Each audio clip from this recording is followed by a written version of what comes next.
100%. Yeah, no, I understand.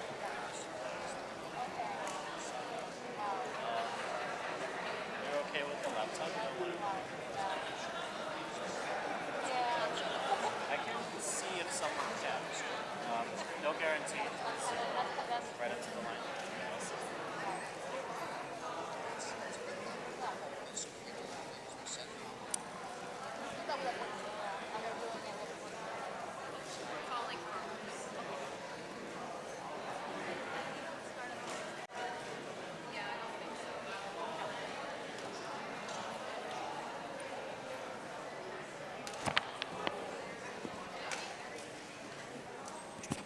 Thank you everyone for joining us. As you're coming in, please fill in the seats in the front.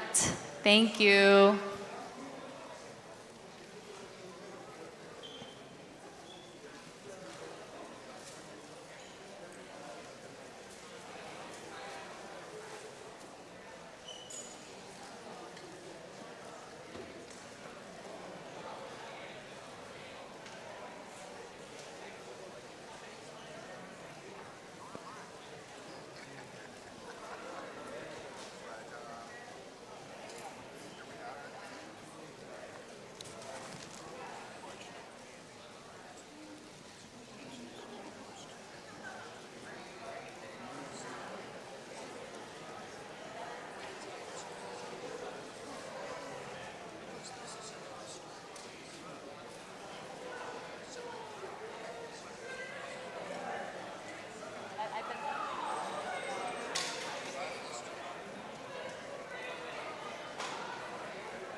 Okay, so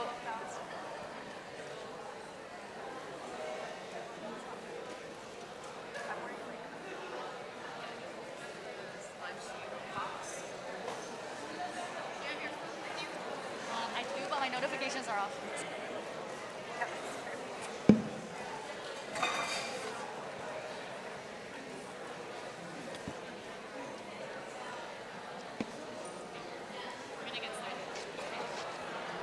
Welcome everybody to our final plenary for the People's Summit for Korea. Toward a united front, US out of everywhere. Thank you. What a historic time we've had. Well, as we are all well aware, we here in the United States are in the center of the global imperialist system. We are in the belly of the beast. And many of us here in the United States belong to various anti-imperialist struggles. Many of us are part of diasporas displaced from our homelands. Many of us are part of the working masses of the United States. So what is our role? What is our role as Koreans here in the United States? or as members of other diasporic anti-imperialist communities fighting for the liberation of not just the Korean people, but for all people everywhere from the grips of the imperialist system. To close out our summit, we're going to hear from individuals organizing in different anti-imperialist struggles and discuss how we can practice real internationalism from within the United States.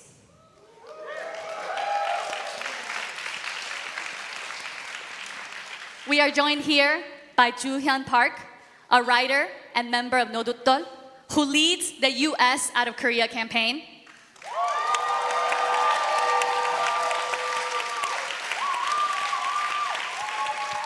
Tamar, an organizer with the Palestinian youth movement.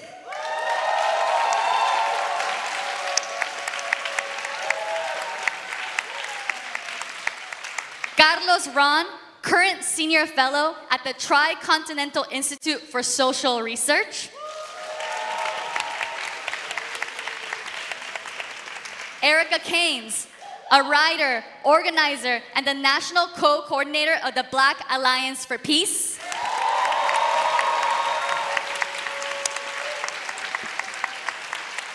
And Mick Kelly, political secretary of the Freedom Road Socialist Organization and the editor of the newspaper Fight Back.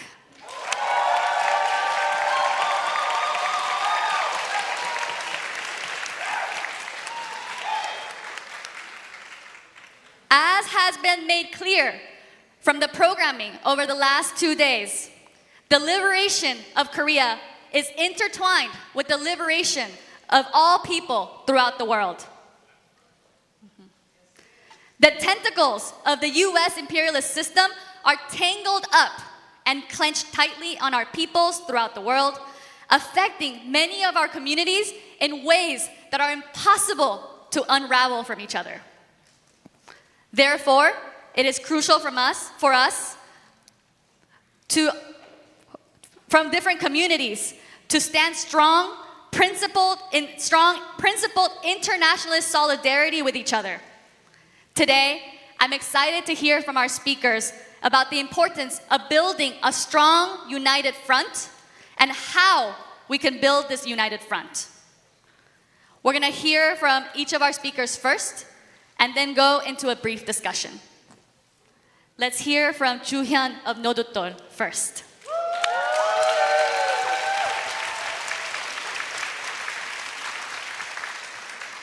Thank you, Kari. I really appreciate that grounding and the importance of the reminder that when we speak about national liberation in Korea, we are fundamentally talking about an international struggle. We often say in movement spaces that our struggles are tied together. For us, that's more than just a statement we're making from our hearts. It's a determination that we make based on our assessment of material reality. Because the world today is organized into a worldwide class system that we call imperialism. The majority of humanity, who are workers and peasants, are exploited under the system of capitalism, a system that is controlled by a tiny class of imperialists, primarily based in the North Atlantic. The US government's role is to act as the enforcer and the guardian of this system of capitalism at the world scale, defending the interests of these rentiers who live off our backs and hoard the lion's share of the profits we create with our labor. Now, that class system and the US's place in it is the reason why this country is constantly at war. Because capitalism cannot survive unless the conditions for global exploitation are constantly being created, unless there is hunger, unless there is poverty, unless there is backwardness and ignorance. That's why the US has 900 overseas US military bases. And if the US didn't play that role, then capitalism would require some other country to step in. Now, out of those 900 military bases, 62 are concentrated on the Korean Peninsula. They house at minimum 28,500 US troops on any given day of the year. that actually makes our homeland the largest permanent US deployment in the global south and the third largest overseas US deployment in the entire world, just behind Japan and Germany. And that's measured by total troop numbers, by the number of US bases, and in the total land area appropriated for military use. So I don't think we need to make much more of a case for why Korea matters to US imperialism. It's pretty self-evident. But to understand why Korea is a priority, I think we do need to look deeper, and we need to ask, what is the contradiction that is defining the US occupation? And I would say that it can be described as Korea being a place of both strength and weakness for imperialism. Why is Korea a position of strength? Because the occupation of Korea gives imperialism the ability to project its power over and dominate the whole of Northeast Asia. Korea is at the geographic center of China, Japan, and Russia. Every foreign power that has sought to dominate this region, whether that was the Mongols almost 1,000 years ago or the Japanese imperialists, understood the strategic significance of the Korean Peninsula. The US is no different. Korea is the tip of the imperialist spear in East Asia. The Indo-Pacific Command is headquartered in Hawaii, the center of the Pacific, also occupied territory. The US's naval and aerial fleets are primarily stationed in Okinawa, in Guam, in Japan. That makes Korea the front line. It's the only place the US has a hold on the continent itself, and also the only place where the US has operational wartime command of a foreign nation's armed forces. And so it's no surprise, it's not an accident that South Korea also has the largest military of any US ally, with 3.6 million troops in total. Raise your hand if you've heard of mandatory military conscription in Korea.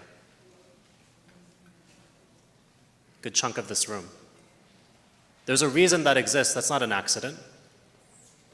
South Korea has mandatory military conscription so that the US does not need to have a draft.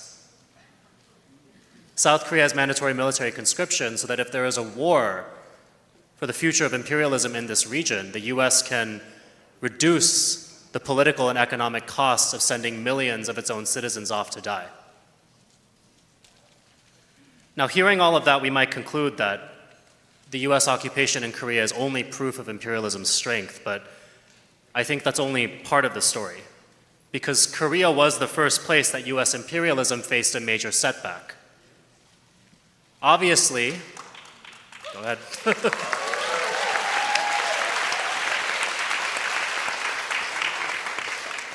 Obviously, we were not the first people to resist the monster that we call the United States. The Korean War is part of a long historical lineage of wars of liberation and resistance that have been waged by the indigenous peoples of this continent, by enslaved Africans, by the people of the Philippines, Cuba, Mexico, Puerto Rico, Palestine, the list goes on. But in Korea, that resistance took on a qualitative difference in the form of the DPRK and the People's Republic of China, which were two revolutionary states led by communist parties with deep roots in the masses that formed an international alliance which succeeded in forcing a much more conventionally powerful enemy to accept a ceasefire. What the Korean War proved was not just that the imperialists do not have a conscience, but it also proved that they are not invincible. And every single day that the DPRK remains standing is a reminder of that lesson. So it's the power of the Korean Revolution that also compels the US to maintain such a massive occupation. That power does not only come from its advanced military. The greatest weapon the DPRK possesses against imperialism is not a missile or a bomb. Imperialism is not defeated through armed force alone, because armed resistance can only succeed when it is backed by a politics of liberation emanating from the masses of people who are organized for a protracted struggle. And that is the source of the Korean Revolution's power.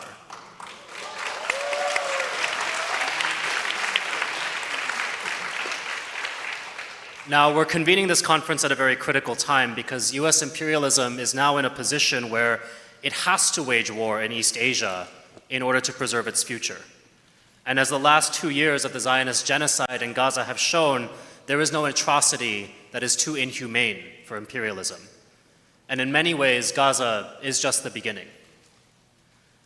When it comes to Korea, the US ruling class is beginning to circulate ideas that would have seemed unthinkable just a few years ago. They are now talking about redeploying US nukes to South Korea. And not only that, they are openly discussing, arguing for the need for nuclear war. We saw that happen in Ukraine, but it's also happening with Korea and China. This May, there was a study released by the Atlantic Council titled A Rising Nuclear Double Threat in East Asia, which concluded that the US could not count on isolating either China or the DPRK as adversaries in war. Therefore, the only solution from the standpoint of imperialism is to prepare for simultaneous war against both countries. And as part of that, the study concluded that the US would have to prepare for the possibility of nuclear strikes on its own territory. This is the point that imperialism has reached. This is how far they have sunk into their own delusions. They are willing to risk the possibility of human extinction if it means preserving their place at the top of the world system. That means that the Korean national liberation struggle, the anti-imperialist struggles in Asia and the Pacific are no longer just matters of solidarity as if that were ever optional. This is a question of survival. In the era of imperialism, internationalism is not going to be a luxury. And I think that's something that drives us at Moderator is our understanding of how the Korean diaspora in the US has a particular role to play in advancing both the Korean national liberation struggle and the international struggle of the working class against empire, which are really one and the same. So I do want to take a second to address the Koreans in this room. Everyone else, please stay. We need to understand that we are implicated in the imperialist war on our people. We have to know that we are also targets of US war. Because war is not fundamentally about violence. War fundamentally is about politics. And politics is about consciousness. It's about ideology, subjectivity. These are things that the ruling class is very invested in for all the people that it subjugates, and that includes the Korean people. They know the power of the Korean Revolution, and in order to contain it, they have to try to stop the spread of revolutionary thought among our people. They try to do that by attempting to define for us what being a good Korean means. If you say anything against US imperialism, if you say anything against capitalism, they'll call you a North Korean. I can tell you personally because it happens to me a lot. That isn't ignorance, though, it's calculated. They police our minds the same way that they police our land. It's not enough for them to divide our territory. They need that division to be etched into our hearts as well. So we have to understand that what we're up against is not just warfare in the conventional military sense, but also ideological warfare, political warfare. That affects us in the diaspora too, and one of the most important dimensions of that is this drive to prevent us from retaining our Korean identity. The ruling class wouldn't be able to sleep at night if they knew that there were 2 million Koreans in this country who were conscious of our history. They need us to be severed from our people, not just by distances and generations, but even in our confidence of whether or not we are still Korean. The idea that the Korean diaspora does not have a place in our liberation struggle, though, is entirely against the historical trajectory of that struggle. There were many great battles for our liberation that were fought inside our own country, but there were also many that took place outside of it. The first Korean communists were not in Korea. They were in the Russian Empire, which they helped make into the Soviet Union through the October Revolution. They brought those lessons back to our people. When we took up arms against the Japanese, we couldn't do it within the peninsula for long, so where did we go? We went to China. There were Korean revolutionaries who joined hands with Chinese revolutionaries to fight for the liberation of both of our nations. You may have heard of one of them. His name was Kim Il-sung.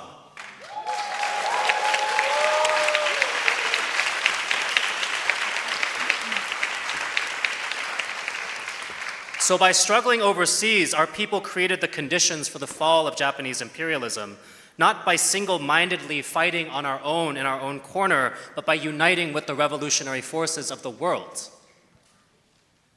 And even after division, that's continued. Koreans fought in the Cuban Revolution, while South Korea aided the US invasion of Vietnam and Iraq and keeps its ties to Israel. The DPRK has done the opposite. They shared their experiences of war against the US with Vietnam. They gave military aid to the struggle against apartheid in South Africa, in Rhodesia and Namibia. They gave the same aid to the struggle against Portuguese colonialism in Angola and Mozambique. And in the current struggle against Zionism and US imperialism in Palestine, in Lebanon, in Yemen, in Iran, in Syria, what do so many US papers have to say? Their concerns about the DPRK's role in that front.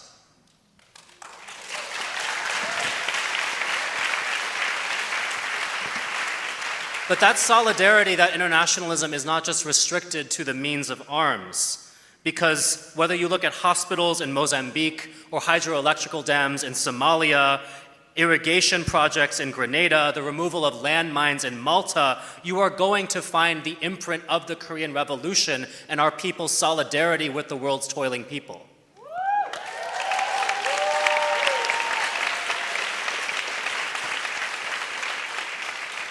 This summit is titled Towards National Liberation for a reason, because that is the direction that not only our homeland, but we as a diaspora need to proceed in. We know that this begins with the struggle of ideas, because without ideology, political struggle becomes aimless. Even if we're organized, even if we're determined, more committed than anyone else in the entire world, our movements will fail if we lack the correct ideas, if we lack a theory. And so when we speak of national liberation, we have to know what that actually is. A national liberation struggle is a very particular thing. It's a struggle of a nation to liberate itself from imperialism, but history also shows us time and time again that the only way national liberation thoroughly succeeds, the only way you don't backslide into neo-colonialism, is when your struggle is led by the working class. When the bourgeoisie is the one that liberates you from colonialism, they'll be the same ones to betray you down the road. So we are not going to defeat US imperialism only by removing US troops. We also need to end the economic dependence and exploitation of our people. And that cannot happen within the logic of capitalism. That means we have to understand that not everyone who is Korean is our friend. And in the same way, everyone who is not Korean is our enemy. Is not our enemy, excuse me. The occupation and exploitation of Korea is connected to imperialism's exploitation of the whole world. And the Korean capitalists and their politicians who do the bidding of imperialism are not our friends. So my hope is we can bring the summit to a conclusion and walk away with a renewed understanding of the Korean liberation struggle as an international struggle, and that therefore the diaspora also has an irreplaceable role, one that we can only fulfill if we understand the basis of imperialism in capitalism and organize our struggle accordingly. I want us to reject the idea that we have no place in Korea's future. Our role is to become educated, it's to become organized, so that we can bring the struggle for national liberation here, right at the doorstep of imperialism, right where the enemy is most comfortable.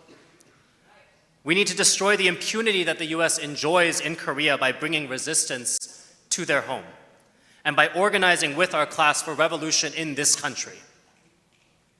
This is how our people help topple Japanese imperialism, and that's how we're going to topple US imperialism as well.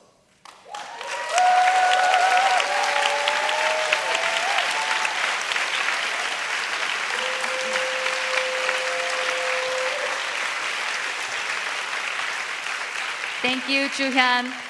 Let's hear from Tamar next. Thank you. Thank you so much. That's going to be hard to follow.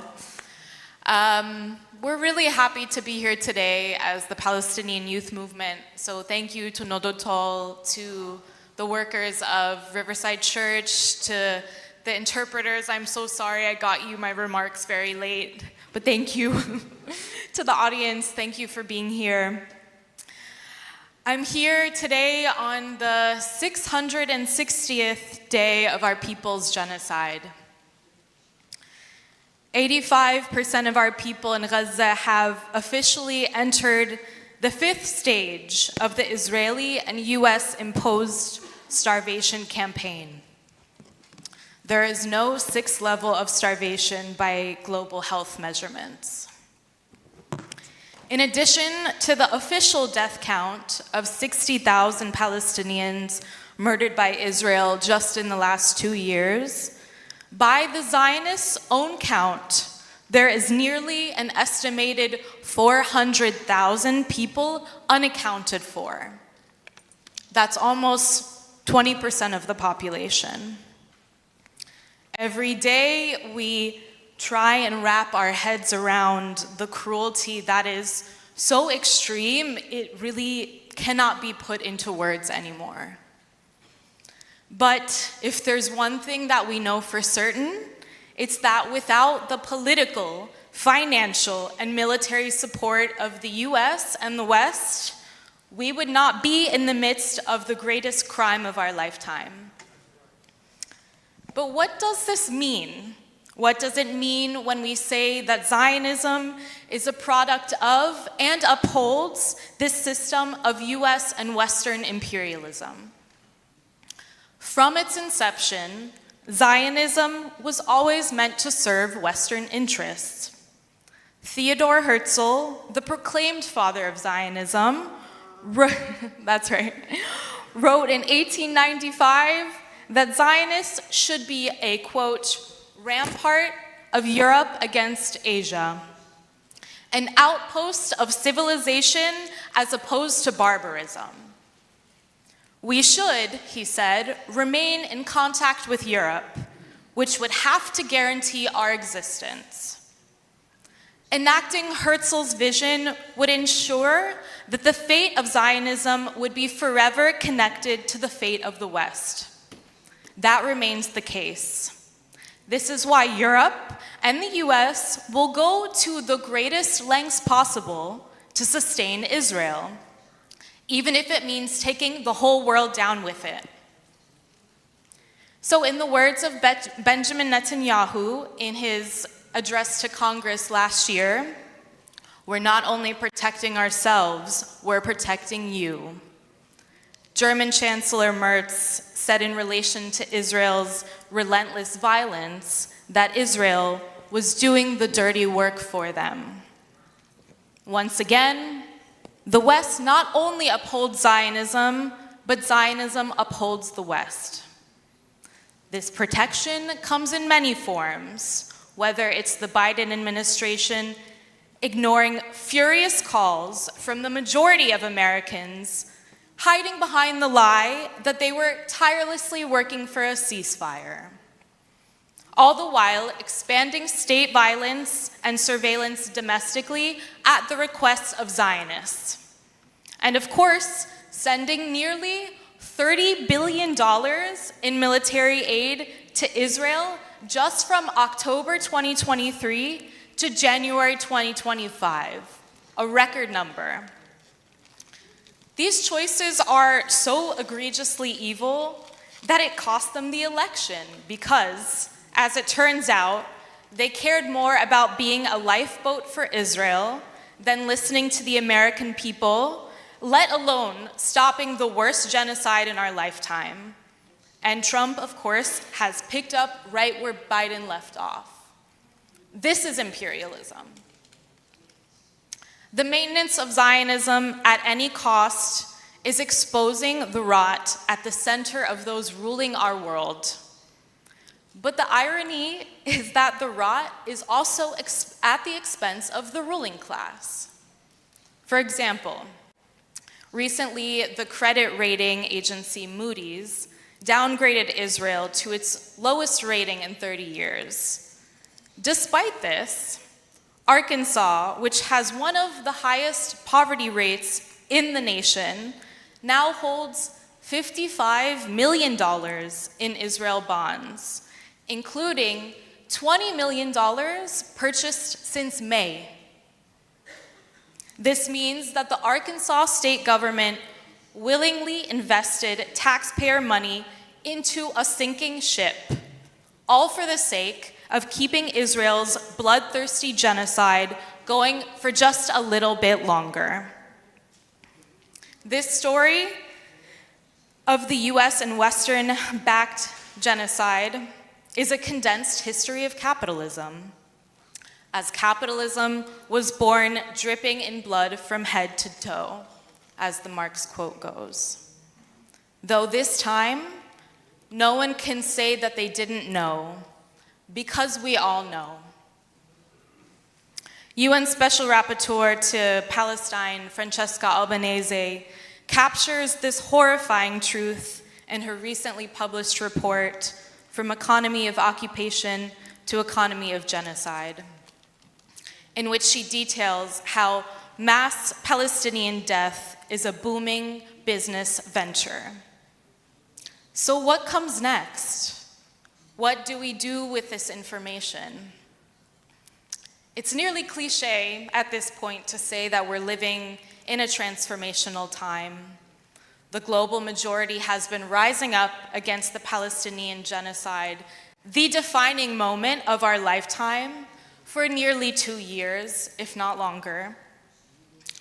Simultaneously, people's life conditions are worsening dramatically. This fact has clarified for many that the will of the people and the will of the ruling class are mutually exclusive. This is the case across the political spectrum, as we have seen with the recent and notable splits in MAGA. And it's imperative that we identify and widen these splits whenever they emerge. So, as Palestinians and Arabs in the diaspora, our mandate has always been to mobilize our communities to stand firm with our people as they struggle against Zionist crimes in Palestine, Lebanon, Syria, Yemen, or wherever. When our people rise up, we rise up with them. And this is especially important right now as Israel seeks desperately to divide our people from each other. Likewise, as organizers living in the diaspora, we must attend to our community's needs here, especially as government targeting, surveillance, and general life conditions worsen. And because the nature of our enemy is global, what we're working towards is an international struggle for all oppressed people. We look to the Korean struggle and its historical, foundational, and continued fight for national liberation and against US imperialism. Like ours, it's a struggle for dismantling a US imperial outpost and reuniting the land and the people. So let's do it together.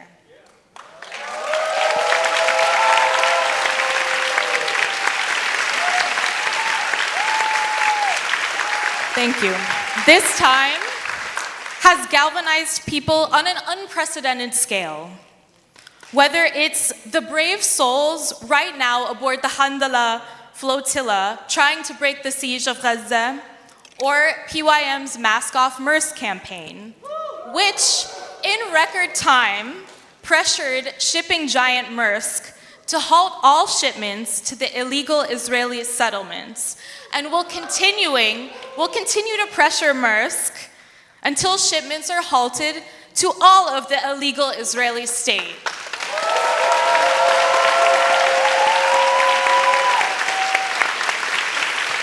People are taking action no matter how big or small.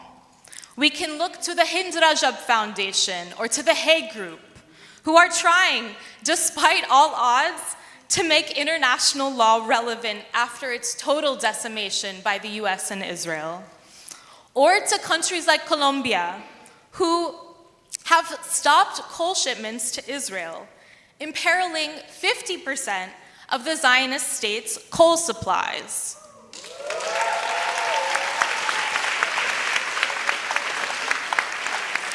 Taking on empire requires bold, creative action. It requires the conviction to try different tactics, even if there's uncertainty. This moment made it clear that the Palestinian cause represents a cause for the dignity and freedom of all oppressed people. Even in the darkest times, it has renewed hope that the empire can and will be challenged. At great and unimaginable cost and sacrifice, Palestine is teaching the world what real resilience and resistance looks like. So we owe it to our people in Gaza, for whom nothing will ever make up for what they have lost and endured, to not only make sure that they know we have not forgotten them, but to carry the torch forward.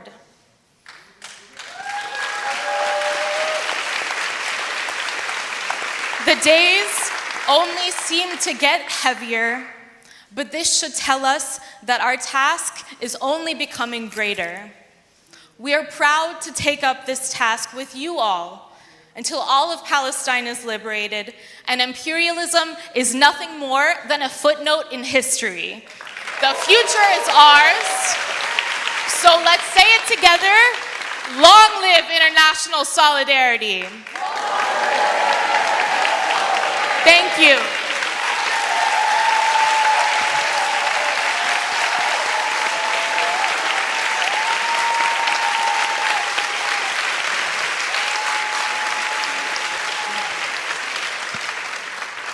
Thank you, Tamar. Next, we're going to hear from Carlos, who's going to be speaking with us via Zoom.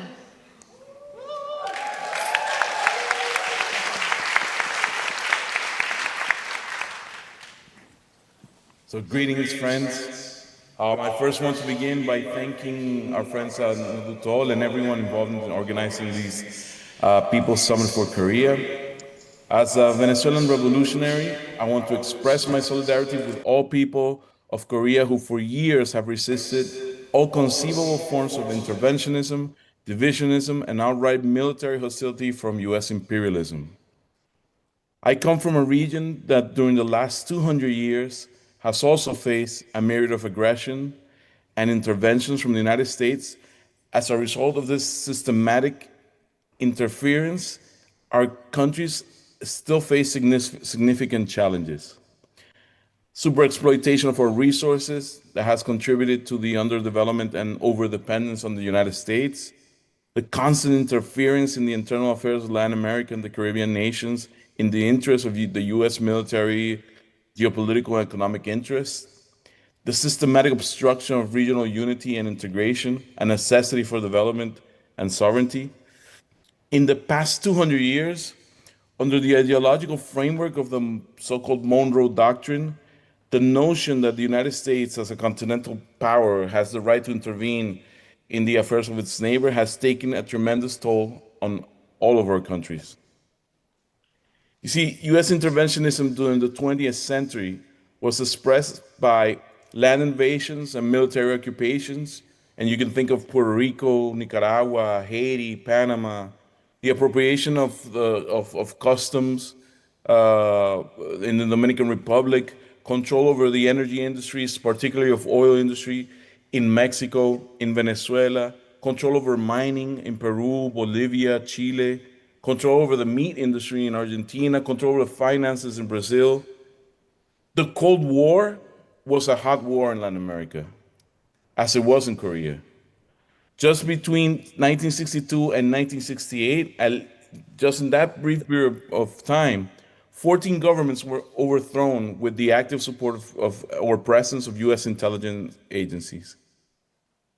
By the 1970s, after US public opinion was exposed by television to the horrors of the Vietnam War, then economic measures in particular, economic sanctions, started to play a major role.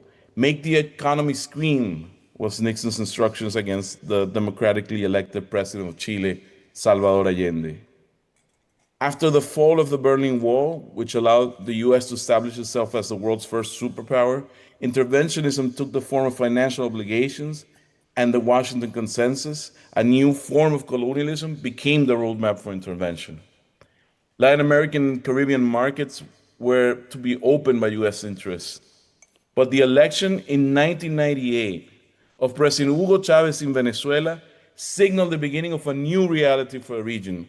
A tide of leaders with stronger connections to their popular bases began challenging neoliberalism and pursuing policies toward regional unity and integration, towards the defense of their national sovereignty, not only with a more independent foreign policy, but also with reaffirming control over their natural resources and to provide a more dignified standard of living for the majority of the population. Of course, these challenges have been met with a new imperialist offensive. And although the historical expressions of interventionism can still be seen, all countries are still prone to violent regime change. For example, today we see interventionism take other shapes that we must clearly identify. The use of corporate and social media for the spread of disinformation, the use of lawfare against popularly supported transformations, the use of humanitarian aid as a form of domination, the use of religion fundamentalism to override social cohesion, and once again, the more sophisticated use of unilateral coercive measures or sanctions as a form of silent warfare. I speak of Latin America, but I know that all that I have said here, and even more, has been part of the same playbook of interventionism used against the Korean Peninsula. Both Venezuela and the Korean Peninsula have suffered different forms of hybrid warfare. A comprehensive strategy of a combination of economic, financial, diplomatic, ideological, and even military forces, all designed to undermine a nation's sovereignty. A primary weapon in this hybrid war has been these unilateral sanctions. They are illegal instruments. Experts like late Idris Yazidi, from the former UN rapporteur, argued that they go against the 1993 Vienna Declaration as they specifically violate human rights. The humanitarian impact of these sanctions is devastating. They create immense difficulties in accessing medicines, food, and basic supplies, a tragedy that was starkly evident during the COVID-19 pandemic. The situation escalated significantly in 2017 when the Trump administration launched its maximum pressure campaign. This was a deliberate effort to cripple Venezuela's economy, employing both primary and secondary sanctions. The oil industry, being Venezuela's lifeblood, was hit the hardest. Financial sanctions in August 2017 were followed by a full export embargo in January of 2019. This led to a catastrophic collapse in the crude production and more than 65% shrinkage of GDP between 2014 and 2019. The estimated unearned revenue lost due to sanctions between 2017 and 2023 ranges somewhere between $129 to $166 billion. This is money that could have been used for the Venezuelan people and was simply stolen by the United States.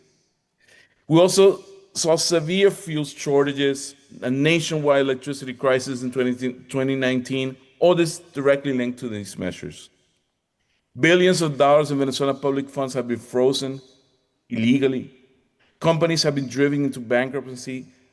Vital assets like those of PDVSA, Citgo, as well as Venezuelan gold have been seized. Economist Mark Weisbrod and Jeffrey Sachs estimated that these sanctions contributed to 40,000 deaths directly between 2017 and 2018 due to the lack of access to essential medicines. These sanctions, as they argue, clearly fit the definition of collective punishment, which is a violation of the Hague Convention and the Geneva Convention. Venezuelans have become an example of resistance. The last aggression we faced was a direct attack on Venezuelans, on people, by immigration authorities in the US. The complicit government of El Salvador, headed by Washington's puppet, agreed for a price to open concentration camps for Venezuelan migrants who, without due process, were accused of being criminals and locked up in the country. It's only through the great persistence and diplomatic efforts from the government of President Nicolás Maduro that we were able to guarantee the return to Venezuela this past week. But we're still demanding that several children who have been separated from their parents are finally returned to their families. Venezuelans have been made stronger by these aggressions. We're now experiencing economic recovery. We're now approaching complete agricultural self-sufficiency in the country's primary necessities. We're thriving because we learned to organize. We responded with more and more direct democracy by building communes as spaces of direct democratic participation, self-government, and sustainable productive projects. And we have relied on the international solidarity of peoples and governments that understand that this is not a world for imperialist domination, but rather the future is set for cooperation and complementarity. Cuba, Venezuela, Iran, China, and Russia have been invaluable allies, not only for Venezuela's well-being, but for building a new world that is more balanced and just. Our experience has shown us that in this world, it is critical that we, the people of the Global South, unite towards a common future, built from a common history of colonial and imperial aggression. The peoples of Venezuela and of Korea share a history of resistance against internal pressures and an unavoidable quest for self-determination in order to be able to craft our own destinies free from external impositions. Friends, our solidarity is with the Korean people always. And from the country of Venezuela, our solidarity is also with the people of Palestine. Our solidarity is also with anybody around the world who's struggling to assert their dignity, assert their sovereignty, assert their self-respect. Because we know that all these struggles join us together. All these struggles make us stronger into, and together we will all achieve the freedom that we all are fighting for. Thank you very much.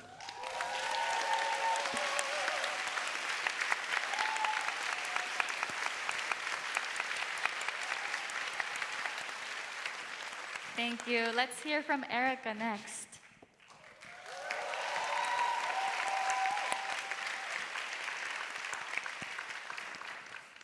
Thank you. I appreciate that. I need that kind of excitement. I had a long travel day.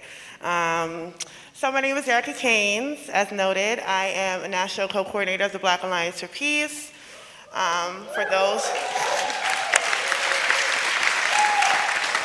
For those of you who may not be familiar, Black Alliance for Peace, or BAP, is an anti-war, anti-imperialist mass organization of individuals and member organizations committed to reestablishing the Black radical peace tradition.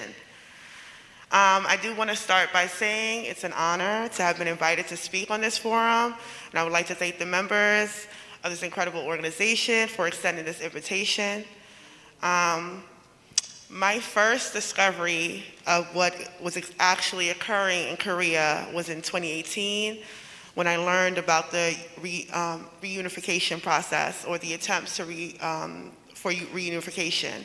And at that time, I believe it was known as One Korea. The following year, I was in DC, and I had the pleasure of speaking with members who were part of the reunification process. And that's when I learned that I knew absolutely nothing about Korea, at least not beyond what was consumed on TV and in mainstream. So the mainstream media in the US, much like much of the West, functions as an extension of state and corporate interests. So they reinforce simplified and dehumanizing or outright false depictions of nations that they deem are geopolitical adversaries or enemy states. And so in the case of the DPRK, or North Korea, the mainstream portrayal is dystopian, a hellscape, gray skies, no one's smiling, brainwashed, and a mad dictator. And this, of course, ignores the resilience and complexity of the DPRK in the North Korean society, the impact of the Korean War, which we learned nothing about really, and the division of Korea in 1945, and the role that sanctions has played and is still playing in strangling the development or even the ongoing occupation in the South. So the ROK, South Korea, on the other hand, or in contrast, is often praised as a success story. So the history of authoritarian US-backed dictators and the ongoing issues of militarized policing and labor exploitation are downplayed to fit a capitalism equals freedom narrative that is often depicted in my beloved K-dramas. But I mention all of this because this is how most people come to learn about areas that the US deems as an enemy. So what we think we know about the world is not often knowledge at all, it's consumption. So it is a repetition of narratives fed to us by media, by politics, by systems that benefit off of our ignorance. So the media constructs a narrative that makes oppressive policies, seem reasonable. It is intentional. And this is also how most people come to learn about Africa. So decades-long iterations of Africa being backwards, the continent is reduced to poverty and corruption and tribalism, obscuring the legacy of colonialism and also the legacy of resilience. Because Africans, of course, need the help of the US. They can't govern themselves. And this reasoning allows for the continuation of the plundering of the continent, if not blatantly evident in the crisis of imperialism occurring in the Congo today, which is rarely framed as Western exploitation, but rather African corruption.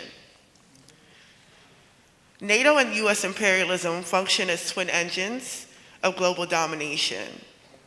They actively obstruct liberation movements in Africa and in Korea. For anti-imperialists, this is critical to understand. If we recall the 2011 NATO-backed intervention in Libya under the pretext of quote-unquote protecting civilians, that resulted in the deliberate destruction of Africa's most prosperous independent state. Libya under Gaddafi had the highest human development index in Africa, free healthcare, education, and a Pan-African currency initiative that was underway, which threatened Western financial dominance. So obviously, Libya had to be put down. So NATO's bombing campaign, the dismantling of Libya's sovereignty is significant because it also unleashed the destabilization across the Sahel, creating fertile ground for AFRICOM's expansion under the guise of counterterrorism. So AFRICOM's presence, which is the US African Command, has not only brought instability, but it has brought chaos. So since its inception in 2007 under Bush and expanded under Obama, we've seen a 500% increase in so-called Islamic violence, drone strikes and proxy wars.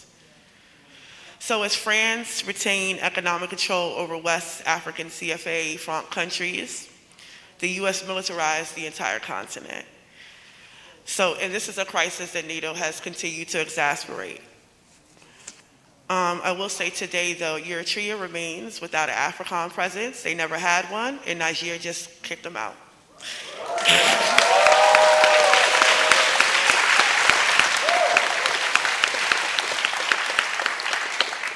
So meanwhile in Korea, NATO's Cold War logic of militarized containment sustains the division.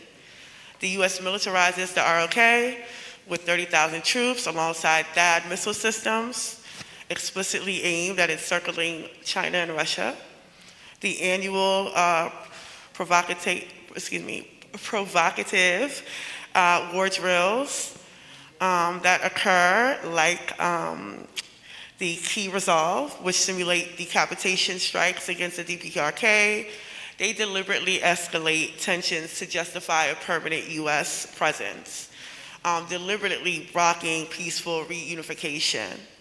So the same imperialist system that arms the Zionist state of Israel, a NATO ally, and destabilizes Africa, also props up the ROK's right-wing puppet regimes, ensuring both continents remain fractured for Western profit.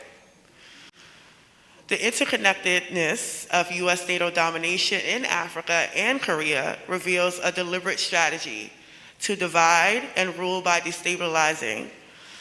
So we can see that in Africa with examples like in Sudan and Somalia and the attempts currently against the AES. And perpetuating Korea's division. We can see that currently with the, what's occurring with the U.S.'s role in the ROK. Excuse me. In this way, we see the balkanization by U.S., EU, NATO axis of domination, ensuring weak, dependent states that cannot challenge Western hegemony. And just as an aside, this is not in my notes, but listening to you all speak, and I had thought about the U.S. being as scared to see a unified Korea as they are to see one united socialist Africa.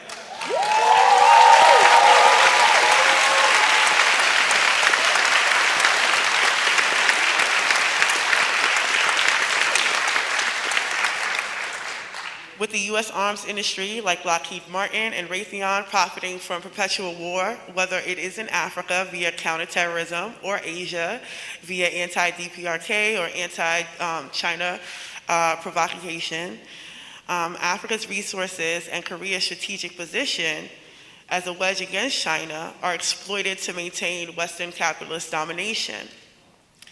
AFRICOM and the U.S. Indo-Pacific Command are military enforcers of imperialism, systematically blocking African and Korean liberation, and should be seen as such. The struggle for African liberation here in the US and the Korean reunification are also interconnected fronts of US imperialism. So the US empire operates through dual system internal repression and external domination. There are militarized police occupying African neighborhoods here in the US, whether in collaboration with Zionist Israel through the Deadly Exchange program, or reinforcing tactics of occupation and racialized surveillance, the 1033 program, and Cop City.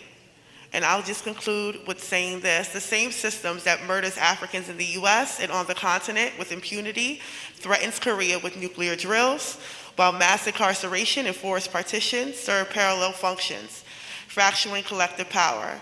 So we see the division of Korea and the fraction of Black political power, whether here in the US or on the continent, serve the same purpose of disrupting collective resistance. So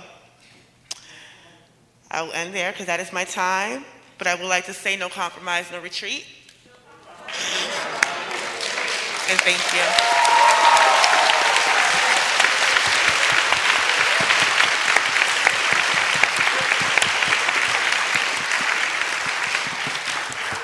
Thank you, Erica. Now let's hear from Mick. Right. Thank you very much. Comrades and friends, here we are, and I think the place to start would be to give applause to the organizers of this most important summit. It is truly a historic achievement that each and every one of them has a right to be proud of. And the good news is that it's not over yet. We're going to be assembling tomorrow at Times Square, 12 noon, and make it clear that we want the U.S. out of Korea. And not only is this summit a tribute to the skill and clarity of the organizers, it shows that this is truly an issue whose time has come, that the struggle of the Korean people is actually, it's illuminating. It's almost like a sun that we can see, and we understand that the end of U.S. occupation will come to an end sooner, not later, and every inch of Korean soil will be liberated. Now I've been asked to talk a little bit, or actually a lot, about the issue of being here in the belly of the beast. And I think most of you know where that expression came from. It was coined by Che Guevara. And he said, I envy you, Americans. I envy the place you have to fight. I envy you to be in the belly of the beast and waging your resistance there. And while I realize that not everyone here or every activist feels like that all the time, I think that this is a very important place to be, and what we do here in the United States matters a great deal. A great deal to ourselves and our people, and it matters a great deal to the peoples of the world. So let me talk about a few specific features of both internationalism, and then talk a little bit about the conditions that we find here in the US. And to me, I think it's absolutely clear that we live under an imperialist system, what Lenin called monopoly capitalism or imperialism. It's a system that it's in its final stages, it's a dying system, and it's an enemy of people here and people around the world. And I think that's a very important concept, because that, in fact, is what creates the material basis for working class internationalism. The fact that we have common enemies and we have a common interest in seeing them wiped out. I think for those of you in trade union work, you realize it's kind of a sum total thing. More for us, less for them. The fact of the matter is, when the Korean people strike a blow for liberation or freedom, it is of great benefit to those here in the United States and vice versa. A blow struck here is a blow struck for other places as well. So I do want to finish in my time. So talking about some of the specific features of US imperialism, and it not only is a global empire, but it's an empire that's in decline, and that decline is accelerating. Even as we speak here today, that decline is picking up in speed. And we see this in many, many different ways. For example, there's some basic economic measures that I think that are worth looking at. The U.S. had, the U.S. share of the world GDP has been knocked in half since 1950. That's a major decline. The U.S. has lost about half of its trade since, I think, 1960, at least in terms of its place in the world. The U.S. spent, in fact, this was a crowning achievement of U.S. imperialism, putting the WTO, the World Trade Organization, in place. It was the continuation of the old General Agreement on Tariffs and Trade. I think a lot of us remember it from the late 90s and early 2000s, those of us who are old enough. And it was a huge effort on a part of American imperialism to build an economic spider web that it was a part of, and it could dominate the world economy. Times have changed, and now the International Monetary Fund talks about deglobalization. We can see it in the first part of the Trump administration. We can see it throughout the Biden administration and the new Trump administration. It is the U.S. that is now blocking the World Trade Organization from functioning. Why? Because it is now too weak to be in the center of this world financial spider web. That's the actual reason why. We devoted a lot of time and effort to opposing it, and I think we helped actually bring it down, but the reality is the changing place of American imperialism is one of the principal factors in doing that. Likewise, we see in the political superstructure a clown, Donald Trump, who's actually an ideal representative of a declining imperialist power. Like Neil Fidling is Rome Burns. That's the exact kind of figure he is in that we're up against in the United States today. And just to talk about a few more specific features of US imperialism, then I'd like to talk about some of the revolutionary processes in Asia, and then kind of jump to our current tasks. But some of the specific features that actually are important at this stage in the game is the whole issue, again, with the decline of the US, of the whole issue of tariff and trades, which I think is worth talking about for a little bit.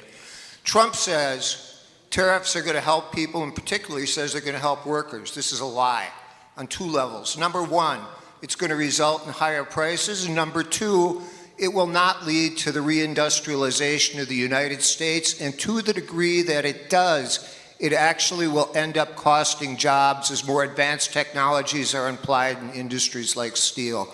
So it's certainly not going to be anything that's beneficial to the American worker. And I think it's very important that we as working class people have an understanding of that. So let me talk a little bit about the issue of the decline and the pivot of Asia, in the pivot to Asia. It's been talked about for a long time. It was talked about in the first period of the Obama administration. But realistically, it was not made particularly real, but it is real today.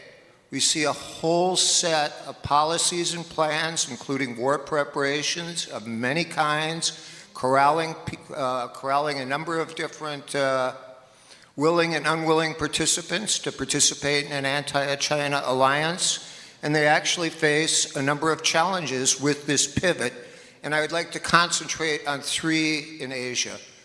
People know a little bit about American history, and you know that, wow, just 3 minutes left. And you know, in the history of the U.S., there was an irrepressible conflict, and that was the Civil War. Well, in Asia, there's a couple irrepressible conflicts as well. One is the issue of China and the great unfinished business of the Chinese Revolution, which is Taiwan. I believe that'll be settled sooner rather than later. The other is the issue of liberating Korea.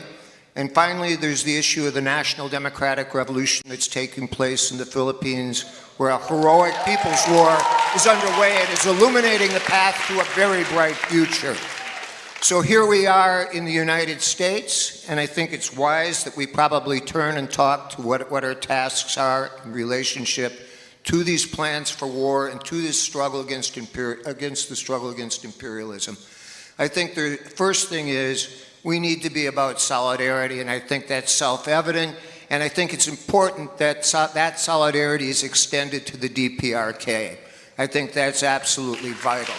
I think in all of our work in the social movements, including the labor movement, the trade union movement, it's very important that we have a global point of view and that we understand that we have friends all over the world. And there's a host of practical measures that we can do, and it includes linking up with women's organizations, trade unions, etc.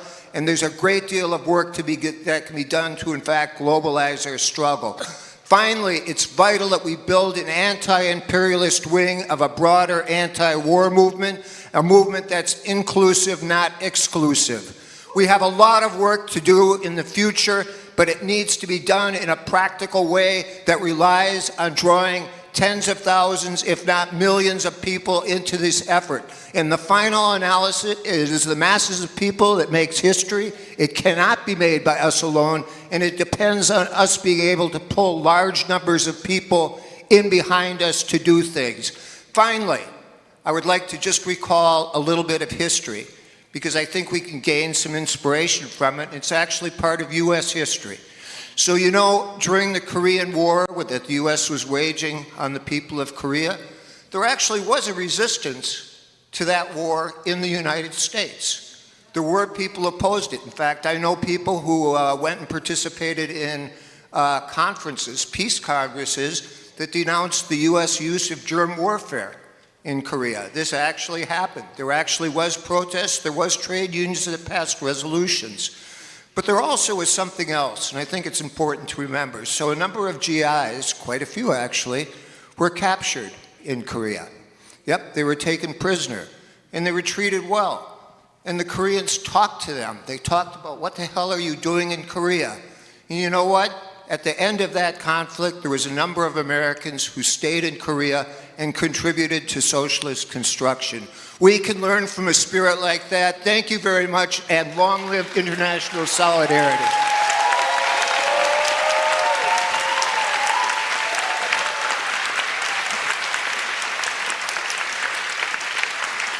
Thank you, Mick, and thank you to all of our speakers. Now we have a little bit of time for a little bit of discussion. Can I get Carlos back up here so that we can hear from him too? Hi, Carlos. And hi. And hearing from these individuals and hearing about the work that they've done in their own organizing has really reminded me that the violence and exploitation that the US does not only benefits the empire, but is necessary, right, for the empire to stay. And it makes me think about the idea of our role and how it's kind of twofold.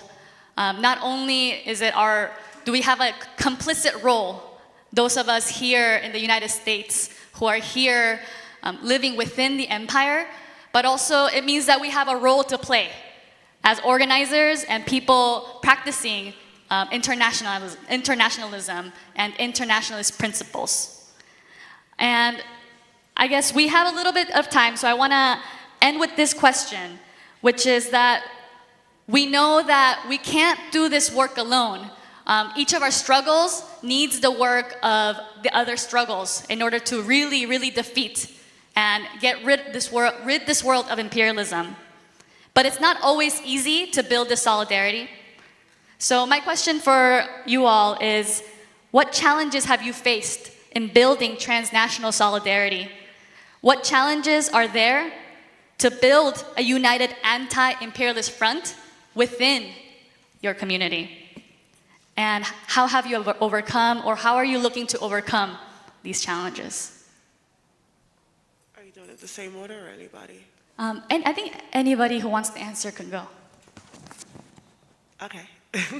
I can go.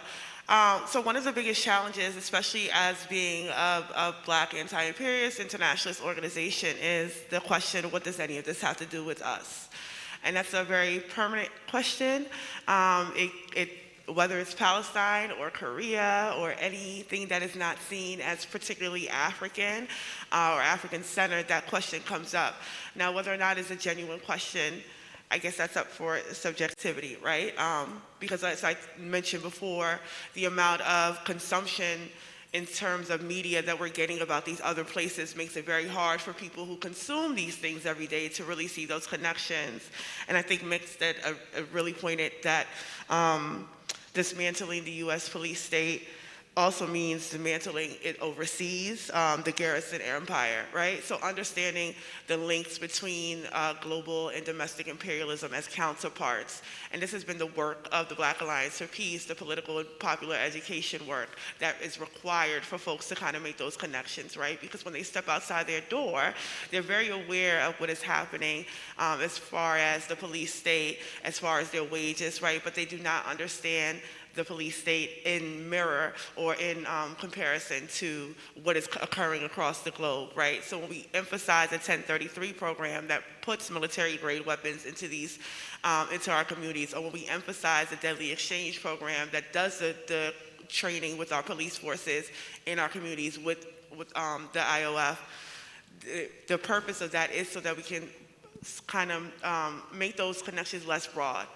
Make it very basic one-to-one, so people have that understanding that our fates are intertwined, because the U.S. is probably, not even probably, it is the greatest threat to world peace. So understanding that, and understanding what our position is inside of the metropole, inside of the belly of the beast, to combat that in relation with our comrades across the globe is very important to how we understand this. So as we get those questions, what does this have to do with me? I think the best way to resolve that, or to answer that, is to ask them, what do they even think is happening to them? Because for most part, people are not even fully aware of how far-ranging their repression is. So I can yield there.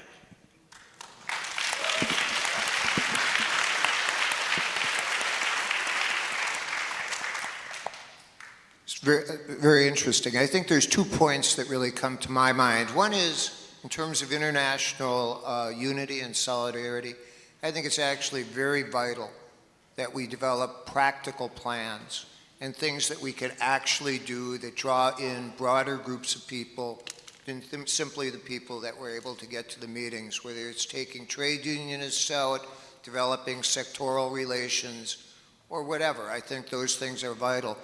2, I think it's absolutely essential for those of us in the U.S. to be challenging things like the material support of terrorism laws, which criminalize international solidarity. We've seen time and time again how they've been used against those of us who support Palestine, support Lebanon, and others. And what these laws do is that, again, they basically make it a crime to think or support people who absolutely deserve our support. And this is a legal architecture that we absolutely must challenge at every available time we encounter it.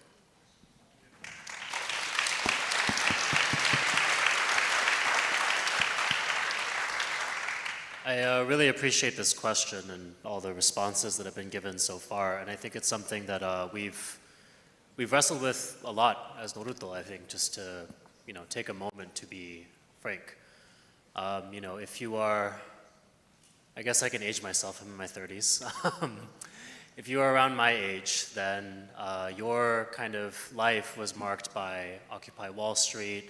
As a child, maybe the war on Iraq, the war on terror. As you came into adulthood, you saw the struggle for Black Lives Matter, the struggle against the Dapple pipeline, all these mass movements that whipped up the participation of millions of people at different times and then seemed to ebb away, right? And I think going through that constant kind of political dynamic, it can breed a lot of pessimism in people. I think that's true. And I think that sometimes, that can warp our conception of solidarity. Like maybe people just don't care enough, right? Like maybe the reason we aren't winning is because, deep down we just don't want it enough, right? But that is, in my view, a completely backwards way of looking at the situation. The reason why we encounter setbacks, the reason why we encounter failures is that first of all, it's part of the process, right?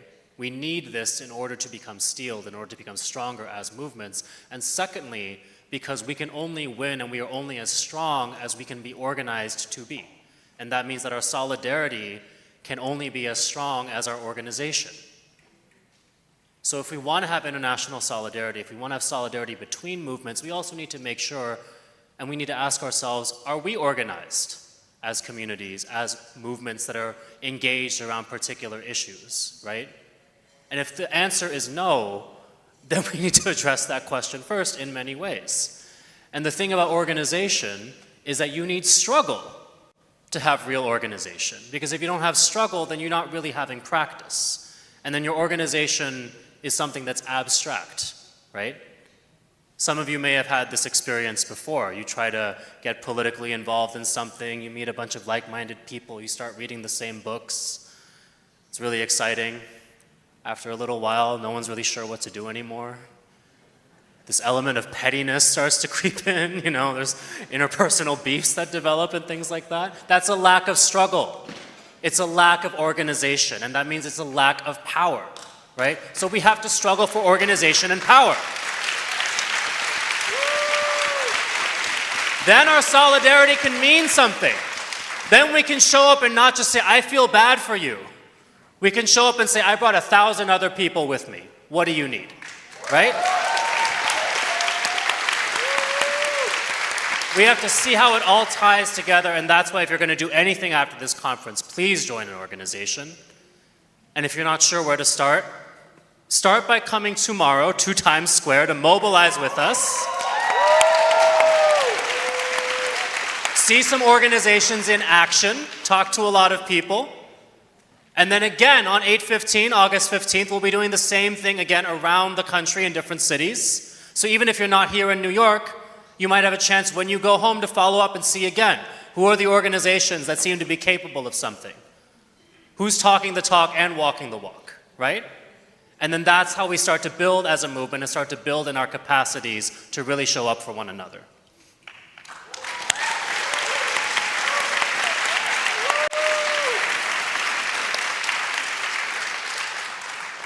Yeah, I can just add on really quickly to these amazing answers.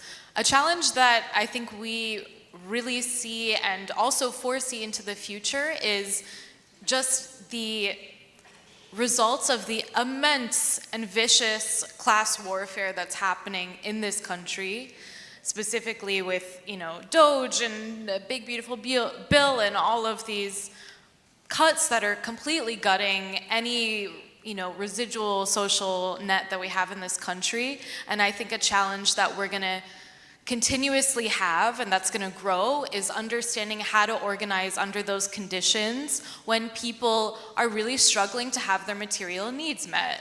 And so what can we do as organizers that maintain the spirit and the consistency of the struggle, but also help people reproduce their lives and themselves every day? And I think that we all have an immense number of examples in our own culture, whether it's Palestinian or Korean or the Black struggle, or we can look towards countries that have been facing siege and blockade, like Cuba or Venezuela or Iran, Gaza, of course, to understand under those conditions of immense difficulty how people are taking care of each other and organizing simultaneously. Thank you. Thank you, Tamar. Carlos, would you like to add any thoughts? Well, I think one of the challenges that we all face is it's just the vicious attack on our stories. I mean, there's a narrative that makes that criminalizes, demonizes all of our struggles, and sometimes, if we're not careful enough, we end up believing some of the things that are said about others' struggle. I mean, we tend to think that we understand our own struggle, but we don't. But then somehow we get lost in when we hear about somebody else's struggle. Well, that's not exactly what I don't know about that, and then you kind of stay away from supporting somebody else's struggle. I think that we have to have a common mistrust of imperialism.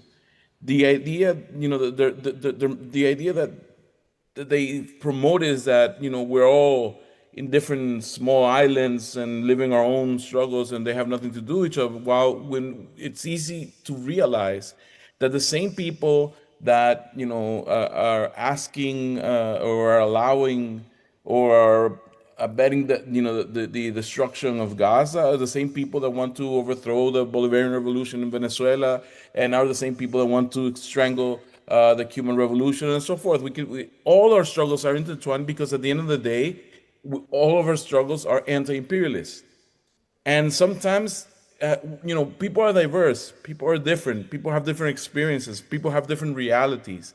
And we as revolutionaries have to make an extra effort to go beyond the narratives that we're told by imperialism, to try to understand better each other's context, and but overall to realize that we're all together in the same struggles, and that we're all together in this position of of resistance and trying to advance national liberation, because we are in the same way victims of the same form of imperialism. Now, the way we should face this, and the way we can really make solidarity work, is that we also have to believe that we will win. See, we sometimes we tend to feel certain despair because we don't see our causes are advancing, or that we feel that we may be alone in face of the powerful war machine or the powerful money machine. But we have won. We have made advances. I mean, this is a struggle where we have been able to conquer some things as well. Just the fact that we're I'm not physically, but you are in the middle, in the belly of the beast, like our comrade said, and you're able to speak this out, and you're able to rally, and you're able to to just join efforts, shows that our humanity is not gone. That whenever you struggle, your humanity gets stronger. Solidarity can be a bridge to strengthen humanity and eventually to overcome imperialism. So let's not lose hope. I mean, let's remember that we are people. We are people. We are human beings. That we're set for our liberation, and nobody's going to be able to stop us. And especially nobody's going to be able to stop us if we're all together in the same struggle.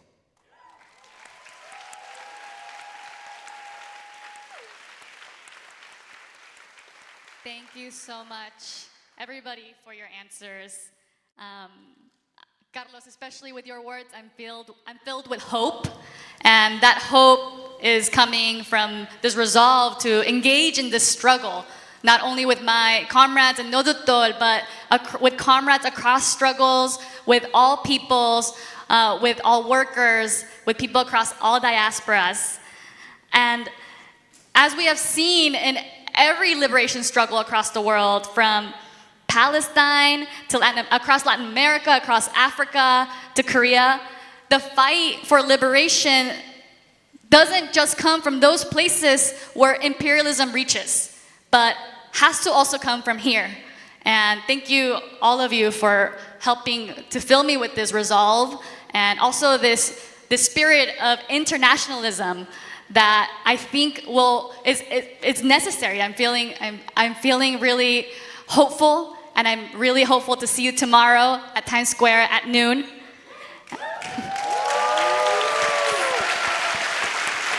Our solidarity is a crucial part of this fight. And without our struggles supporting each other, we cannot be liberated. The liberation of our siblings across struggles and across the world is our own liberation. And thank you again, all of you, for your thoughts.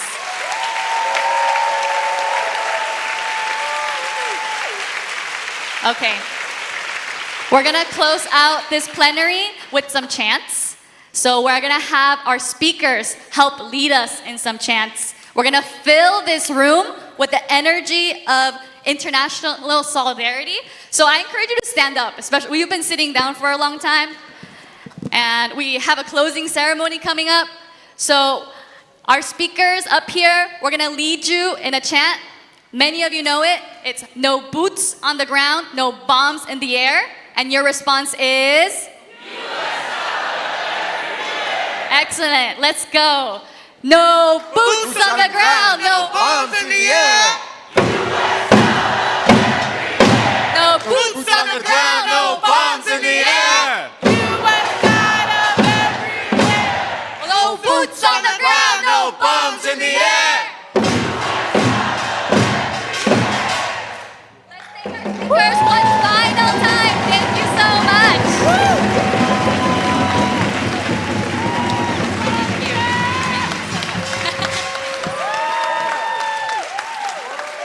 And now, we're gonna begin our closing ceremony for our first ever People Summit for Korea. Let's welcome back our Kumbu drummers.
One more time for our drummers.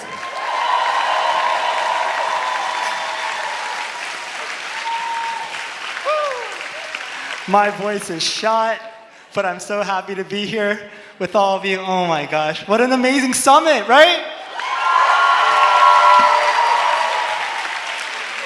And a huge thank you to all of our panelists for that powerful closing conversation on internationalism, the spirit that brought us together this weekend, and the spirit that will carry us forward into this struggle. Can we give it up for our panelists again?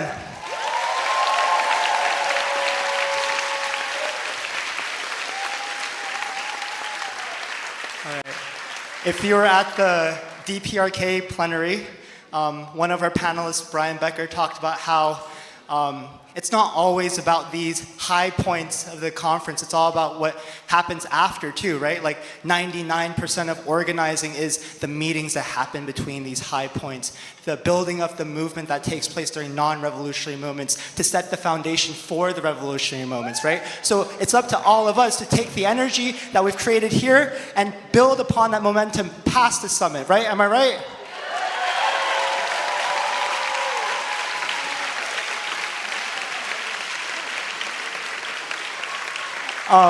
One other reason why I bring this up is that similarly, conferences aren't always about the drumming and the amazing panelists. It's also about logistical information, which I'm going to present to you today. I'm so sorry. But please remember this because it's not going to be said again throughout the rest of the closing ceremony. Okay? Are y'all excited for logistical information? Let's go! So, one. I know that I've been so excited at the summit that I've left things everywhere. Luckily, there is a lost and found at the info desk. So if you can't find your things, please check the info desk for the lost and found. Secondly, wait, can we give it up for the folks who designed the merch?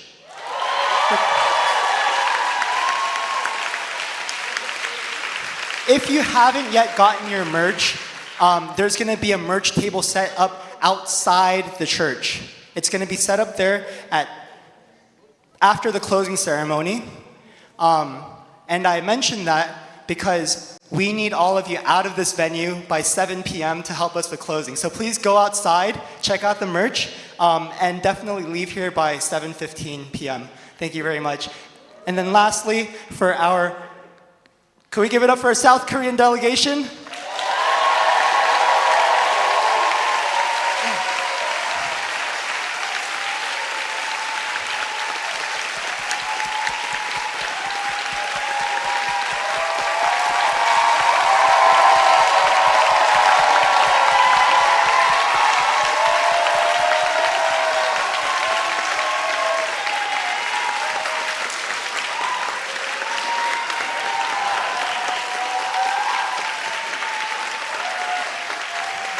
선배님들, thank you so much for joining us.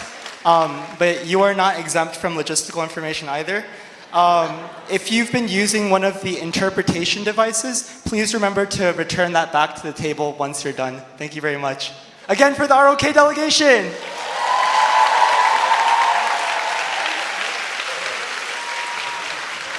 All right, so as we close out this historic weekend, we are proud to present the People's Summit for Korea 2025 closing statement, a collective declaration of our shared principles, commitments, and path forward. This statement is the result of everything we've built here, the analysis we've sharpened, the bonds we've formed, and the vision we've deepened together. It will be read now by Ju-Hyun and Hedy from Moderator. Please welcome them up to the stage.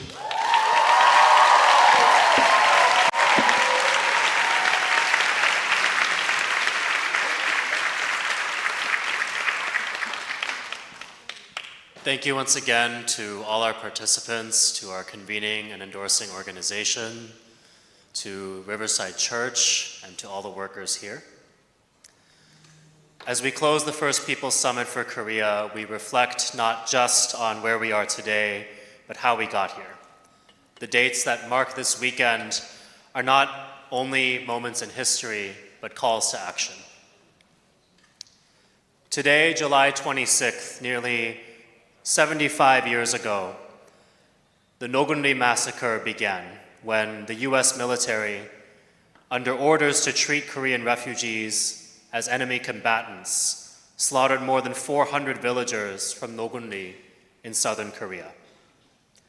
For decades, the truth about Nogunri was suppressed until survivors forced the truth into the open in the 1990s. To this day, the US refuses to acknowledge its role in this crime. Nogunri is just the most famous of thousands of civilian massacres committed by the imperialists across our homeland from 1948 to 1953. As we honor Nogunri, we must not forget the countless other atrocities committed by the UN Command and the Republic of Korea forces under orders from the highest level of the US government. At this time, we ask you to rise and please join us for a moment of silence as we honor the martyrs of our liberation struggle.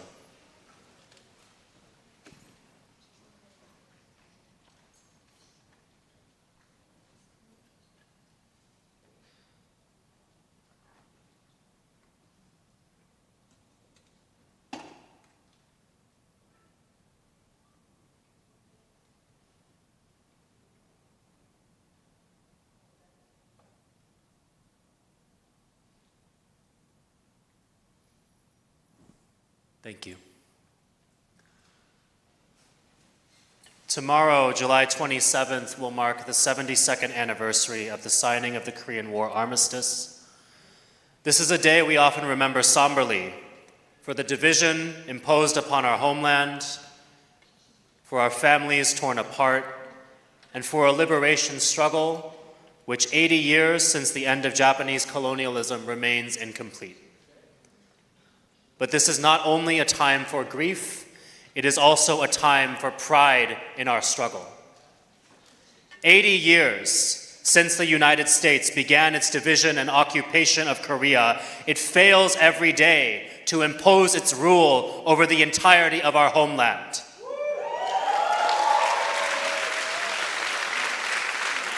In the North, our people have met the daily challenges of US aggression with unwavering unity and a steadfast commitment to their sovereignty.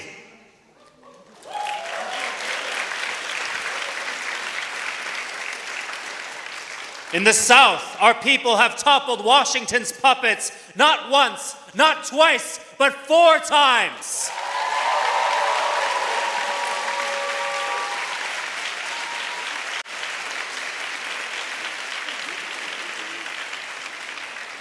And while we mourn a lifetime of national division, we also recognize a lifetime of failure for US imperialism, and we celebrate our people's indomitable spirit and resistance.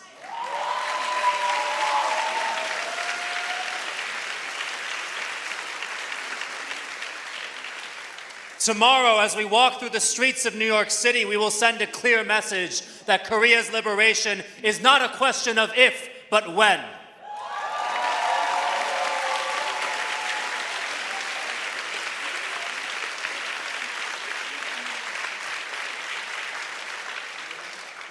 This is the fundamental difference between us and the occupier. Our people are exactly where we belong. We are the land. They are strangers who came not in peace, but to colonize, and they can only remain through violence. That is why the US imperialists constantly maneuver to raise the specter of war. 200 days of war drills in 2023, 275 in 2024, and still more this year. These provocations are meant to display power, but they only expose desperation.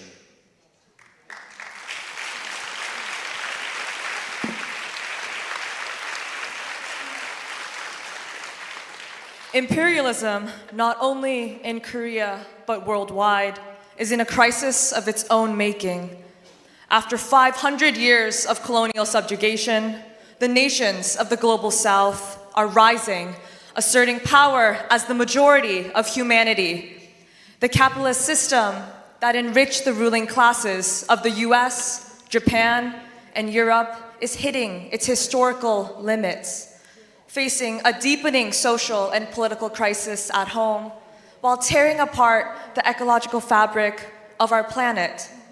In a last-ditch effort to maintain dominance, the US is racing to crush the rise of independent powers through war, blockade, and occupation.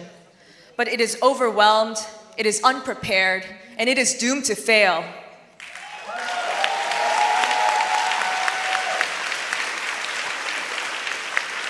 This logic of crisis drives the genocide in Palestine, the attacks on Iran, and the intensifying aggression against the People's Republic of China.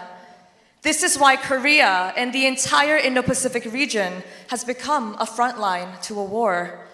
Earlier this year, a US commander in Korea, Xavier Brunson, called the ROK a fixed aircraft carrier, a chilling expression of how Washington views our homeland. And now, US lawmakers are calling to redeploy nuclear weapons to the peninsula, and the Pentagon is openly planning to use troops in Korea to fight a future war against China. And at the same time, the Trump administration's tariff war seeks to deepen the ROK's economic exploitation. Trump claims that the exploitation of the Korean people will save the US worker. But we are here today, joined by the multinational working class of the US, to say that this is a lie. When workers are pitted against each other, we face only common destruction. But when united, we can struggle for our shared liberation. The crisis of world imperialism in our time leaves us with two choices: to side with a barbaric, dying imperialism, or to stand with the rising forces of sovereignty and national liberation worldwide.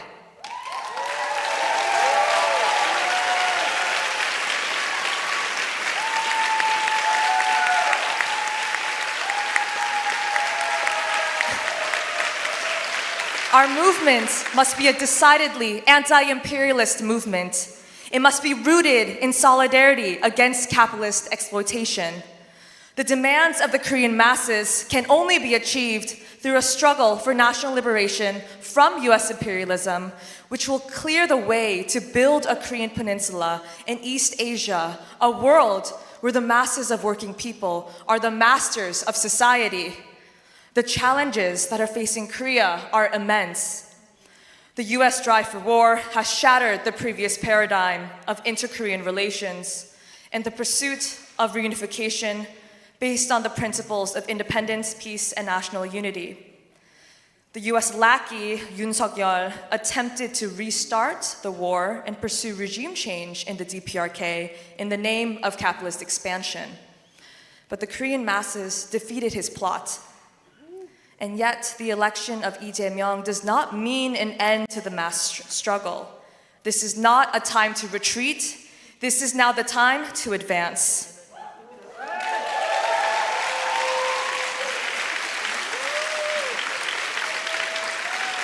The Republic of Korea must transform from a US outpost into a sovereign force that stands in fraternity with the DPRK and all nations of Asia. The Korean ruling class will not create this transformation. We will not find the saviors of our country in the halls of power. We must look to the factories, the shipyards, the markets, schools, fields, to the people. The fearless masses who expelled the Japanese colonizers, rebuilt our nation from the ashes of war, and defeated Yoon Suk-yeol. They must now create a society with true independence, democracy, and dignity. Our people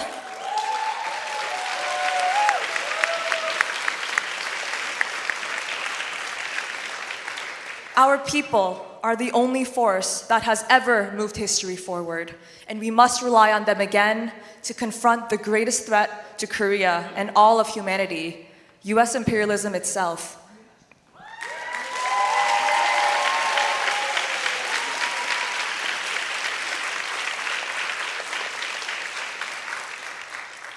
For the past 2 days, we have gathered here in Riverside Church, a historic site of anti-imperialist struggle. Together, we have assessed our movement and sharpened our vision. Whether we live in Korea or the US, our task is clear.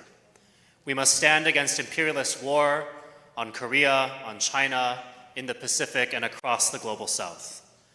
We must advance the working class movement from wherever we are, and we must transform this era of imperialist overreach and fascist resurgence into an era of revolution and national liberation.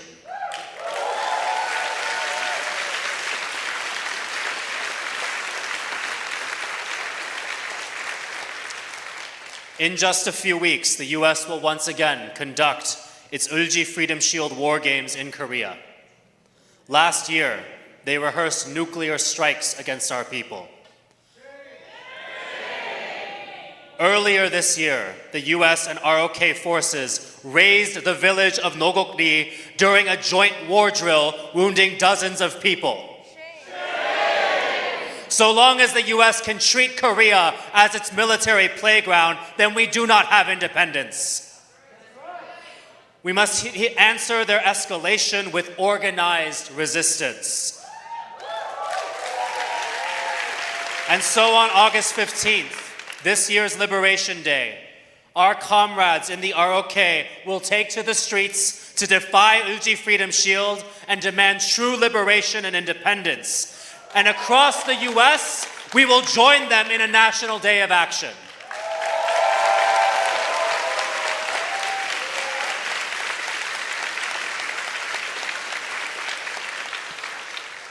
As we close this summit, we recognize that we have only just begun. These past 2 days will be a small chapter in the greater struggle yet to come. But they have brought us together across oceans and borders, and across generations and movements. As we close, we move forward with renewed unity in the Korean liberation struggle and the international struggle against imperialism and capitalism. To our comrades who return to the homeland, remember, we abroad stand with you in the fight against imperialism. We in the diaspora who are conscious of our history are building a powerful movement to bring the fight for national liberation into the belly of the beast. We may be separated by great distances and time, but we will never be severed from the struggle in our homeland.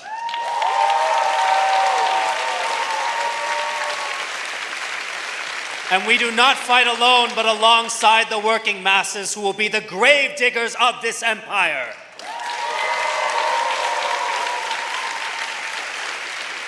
The world's working people will stand with the people of Korea on the basis of common principles and a destiny for sovereignty and dignity.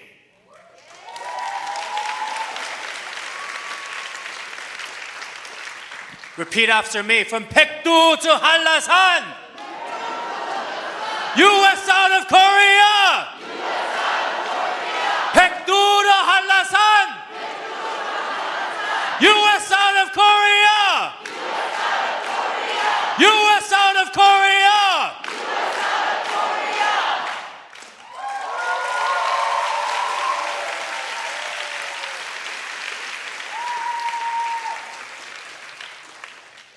Okay, I believe in you. We're going to do a Korean chant now. So try to repeat after me. 몰아내자. 내자. 몰아내자.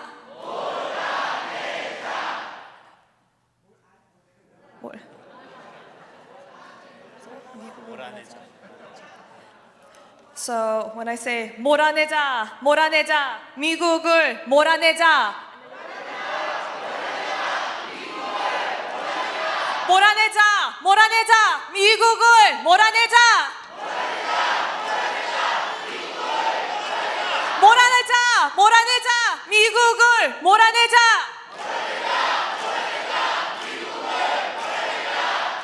Thank you so much.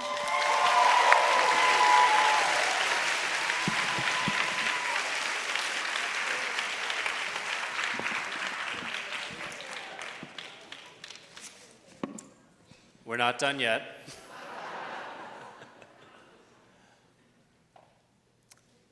think we are about to sing the Internationale?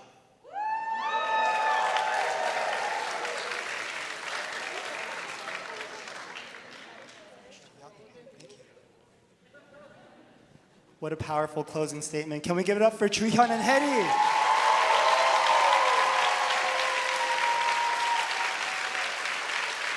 Thank you to everyone who helped shape that statement and to all of you for bringing this vision to life. We leave this summit not only with a declaration, but with the strength of each other and the momentum of a movement that we get to build together. Now, thank you. Now, in that spirit of internationalism and solidarity, Ju-Hyun was right. We're gonna close by raising our voices together in song once again. We're gonna be singing the Internationale. Are y'all familiar with the Internationale? If you're not, don't worry. We're gonna have the lyrics on the screen behind us in karaoke format. It's gonna be great. In true Korean tradition, we're all gonna go 노래방 together. But the Internationale is a song that has united revolutionary movements across the world for over a century, from anti-colonial struggles to labor uprisings to the fight against fascism and empire. I'm gonna bring up my comrades from Moderator up to the stage to help lead us in song. And also our flag bearers from the various organizations that are present here at the People's Summit for Korea 2025.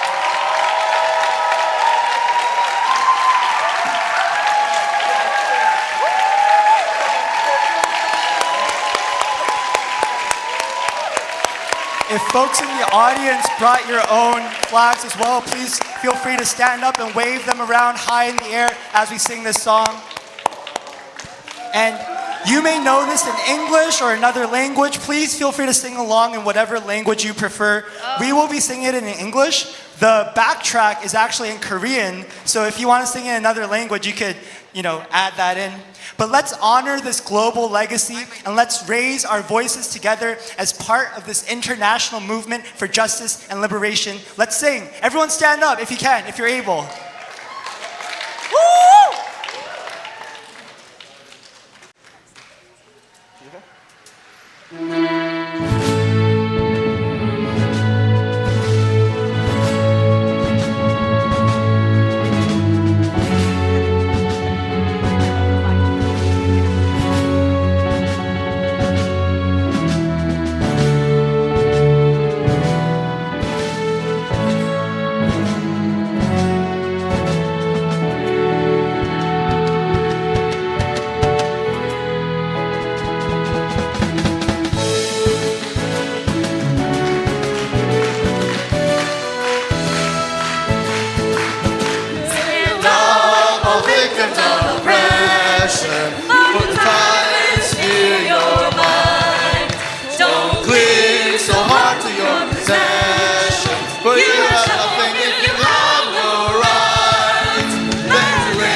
몰아내자, 몰아내자, 미국을 몰아내자. 몰아내자,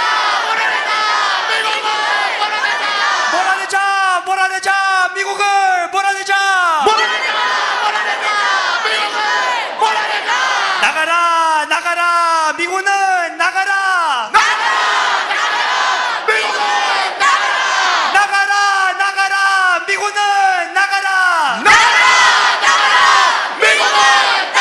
No boots on the ground, no bombs in the air. US out of everywhere. No boots on the ground, no bombs in the air. US out of everywhere. No boots on the ground, no bombs in the air. US out of everywhere. US out of everywhere. US out of everywhere. From Baekdusan to Halasan, US out of Korea. From Baekdusan to Halasan, US out of Korea. From Baekdusan to Halasan, US out of Korea. From Baekdusan to Halasan, US out of Korea. 단결! 단결! 단결!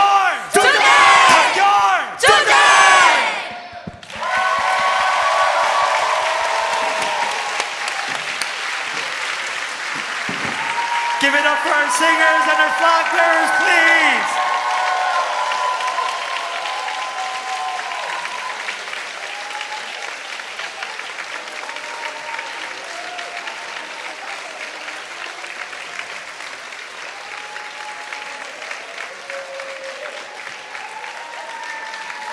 Yeah.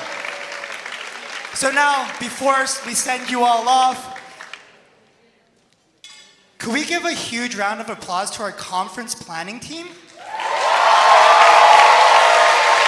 I'm not going to name them, but just hours upon hours, days upon days, weeks upon weeks to put together this conference. It's an absolute monumental occasion and achievement. From the bottom of my heart, thank you so much, conference planning team, for all your hard work. And lastly,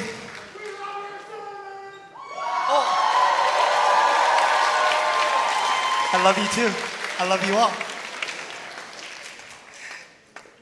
We're gonna do what we did during the opening ceremony as well.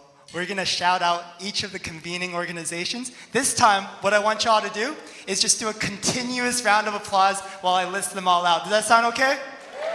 Great.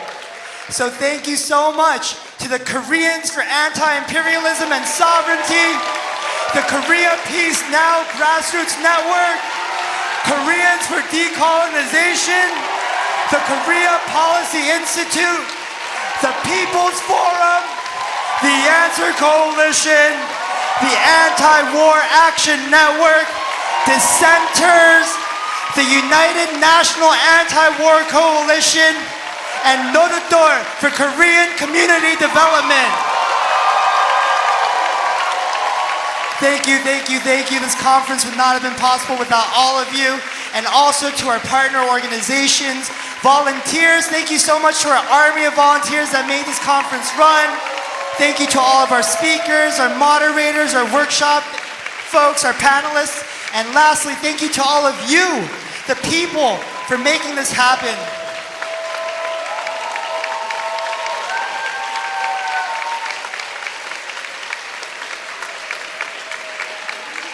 So we're done for today, right? But we're not done in terms of the movement, right? And we're also not done in terms of the People's Summit for Korea, because tomorrow we'll see you at the rally at Times Square, noon sharp. 72 years after the signing of the Korean Armistice Agreement, we will declare armistice then, liberation now. We're gonna rally and march together against the ongoing US occupation of Korea and Trump's agenda to expand the military and economic exploitation of our country in the current tariff negotiations. Am I gonna see y'all there? Last announcement.